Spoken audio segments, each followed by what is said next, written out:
केतुलाई सर्पको पुच्छरको रूपमा पनि चित्रण गरिन्छ, जुन त्याग र विरक्तिलाई बुझिन्छ। अनि शिरविहीन भएको भएर हलमल पर्नु, होइन, बाटो बिराउनु, त्यसकारण पास्ट कर्मसँग पनि सम्बन्धित छ।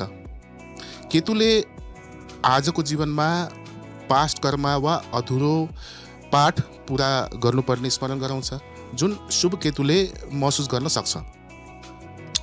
अशुभ केतु हुँदाखेरि व्यक्तिको जीवनमा अचानक सम्बन्ध विच्छेद, भौतिक सम्पत्ति प्रतिको रुचिमा ह्रास वा पारिवारिक होस् वा सामाजिक होस्, त्यो आकर्षणबाट चाहिँ नि छुटकाराको इच्छा चाहिँ नि एकदमै प्रबल हुन्छ। मुड स्विङ पनि हुन्छ, होइन, ध्यान भट्किने, आत्मबोध नरहने जस्ता प्रभाव यी सबै केतुका अशुभतालाई दर्शाउँछ। र सँगसँगै मानसिक असरका कारण कतिपय चिन्ता, एक्लोपन वा मनको उदासी पनि ल्याउन सक्ने हुन्छन्, किन केतुको बानी पनि लगभग त्यस्तै हो। र त्यसले गर्दाखेरि अलिक बिग्रियो भने चाहिँ अलि यसको इफेक्ट चाहिँ अलिक बढी हुनु जान्छ भन्ने कुरा हामीले बुझ्नुपर्छ। ब्यालेन्स हुँदाखेरि पनि सबै कुरा ठिक हुन्छ। केतुले आफ्नो प्रभाव सकारात्मकतातर्फ चाहिँ बढी देखाउँछ, किनभने हरेक मान्छेलाई एउटा एक्लोपन चाहिँ चाहिन्छ, होइन। तर धेरै एक्लोपन हुनु थाल्यो भने चाहिँ नि अवसादको रूपमा पनि यसले परिणत गर्न सक्छ भन्ने बारे यसलाई चाहिँ हल्का रूपमा मैले भन्न चाहेँ।